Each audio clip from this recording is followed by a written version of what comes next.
What's up, people? Welcome back to the Hit the Bid Show. What's up, people? What's up, people? So, we had a good time at the Traders Expo. Me, JT, Ron, hung out with the day trader Rockstar. Malice showed up. And a word to you, Malice. If you're going to invite people over to your crib, you might want to have some drinks ready or something to welcome your guests. And here's another thing I want to just point out. Smoking outside on a terrace doesn't actually mean we're smoking in your apartment. Settle down. It's all right, buddy. You're not going to get in trouble. But, yeah. So how you like that futures trade? As I was explaining to JT, over the last, I think, 11 or 12 years as I've been trading, as long as I can remember, the market's gapped up after President's Day weekend for some reason. So we had the futures down around 6 at about 7 o'clock last night. And I said you might want to start getting into some of those. Of course, I only bought one contract. So I'm just a peon, as always. One of these days, when I have that much confidence in something, I'm going to load up again. But not loading up has been the reason I finally started making money again.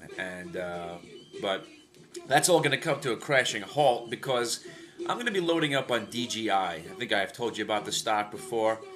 Digital Globe, they power Google Maps and Google Earth and all the other satellite imagery companies.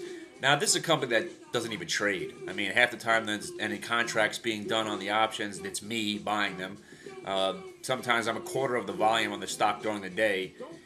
So what I'm thinking is they're going to have something good to say when they release their earnings in about 2 weeks. Maybe they'll announce some new contracts. Maybe they'll say they're making some money and the future looks good for them.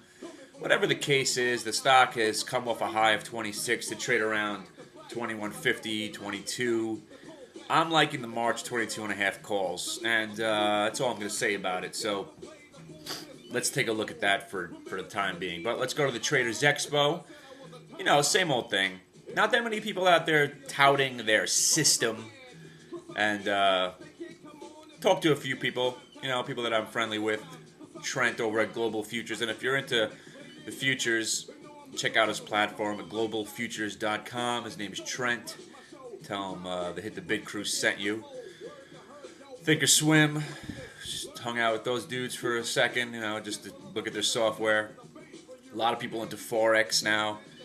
And a lot of people taking my cues, having hot women at their booths to try to attract the men. Because there are no women at the Traders Expo. Maybe like 4, other than girls that are being paid by other booths to walk around.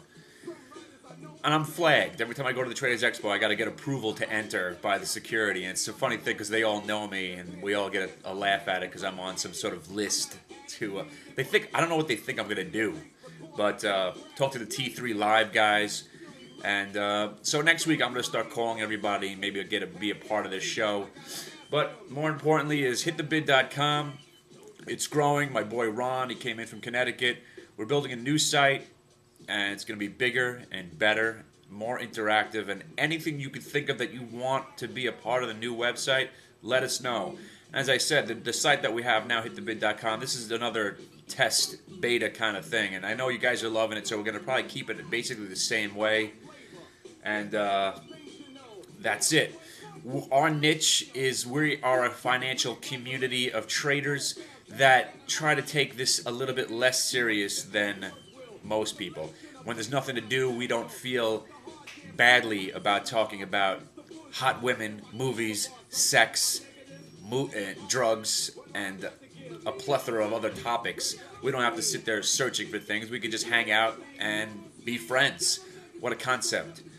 So that's what we did yesterday, and we brought them back to the office. It's amazing. Every time I bring somebody back to the office, they always think this is my other bedroom or something. I actually do have an office on Wall Street, so if you're in the Wall Street area, I invite you to come on down. You can see firsthand on what goes on here.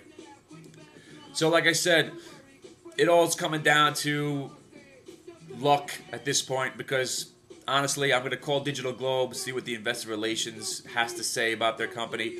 I'm going to ask to be connected to the CEO. Maybe they'll have a conversation or she'll have a conversation with me because I'm really concerned. As much as this company seems like it's a great idea, and there's only 2 companies out there doing what they do, Digital Globe and GOI, it's GEOY.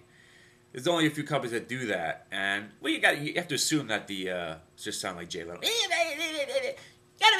You got to assume that the government has their own satellites to do this, but at the same time, the government does like to lease out and not do things for themselves. They'd rather just pay other people to do it. So that's one less thing they have to worry about. They just, what's it called? You know what I'm talking about. So let's hope that they have secured some contracts. And what I'm saying is that we got to figure out how Digital Globe plans to monetize this great new satellite they launched in October, and if they're doing a good job at it, and how their revenue stream is going to be increasing over the next 3 or 4 years. Because I think it's a great idea. But I also thought carbon fiber was a good idea, which only lasted for about a year, which I'm talking about Zolt. So most of the time, anytime I've come up with a stock that I want to hold on to, be an investor in the company, get my annual report sent to me in the mail, and it really hasn't worked out. Zolt, luckily, I refused to hang on to it when it broke 35, and now the stock's been sitting at $8 for about 2 years. So at least I got out of that at a fairly decent price. Didn't really get out of any of that at the high, but most of the time when I think something's a good idea, and sometimes when I think something's not a good idea, because guys in the chat room were all talking about how you got to be buying X here at $42, $43, $44 a share, and just being stubborn and not wanting to even watch that stock anymore after missing 20 points up and 20 points down. I said, you know what, screw it. It probably will go to 50 by option expiration next week, but I'm not going to take part in it. Bing, bing, bing, winner, win a chicken dinner. I'm not doing it. You're going to make money. I mean, I pretty much gave it the blessing. I promised everybody I won't buy it, and Cash, I know, is making money on that. I know a couple of guys bought some $45 or $50 calls on that, so congratulations to you. And that's what it's all about. The hitthebid.com now is a self-sustaining website. I don't have to be there all the time. You're going to have great ideas being thrown back and forth. Come to the chat room. It's free. Don't forget that. It's free. And you are going to see, and the whole thing about hitthebid.com is what we're trying to do is there's all these paid services, okay? So let's say Mr. Jones is paying for a service, okay? And Mr. Jones feels like coming into the Hit the Bid chat room. So therefore, he's going to share what he's learning from his service that he's paying for with us. So then we get his service for free, et cetera, et cetera, et cetera. And so if we have 8 guys in there all paying for different things, he's got the S&P Squawk Box. This guy's got some futures platform that he likes. We all come together at hitthebid.com and we all share. And that's what a community is all about, so we all can make money off each other. All right. So I'm going to just hang back, and I'm going to be buying March 22.5 calls on Digital Globe. I might actually sell some Februaries. Maybe I could get a dime for them, maybe 15 cents for those. Basically called a calendar spread. The idea is with 4 days left to expiration in February, I'm selling the February calls, hoping for the stock to go, let's say, land on 22.5 on Friday. Those will expire worthless, therefore taking off some of the money that I'm buying the March 22.5 calls for. Calendar spread. You just learned something. All right. Your mother likes it.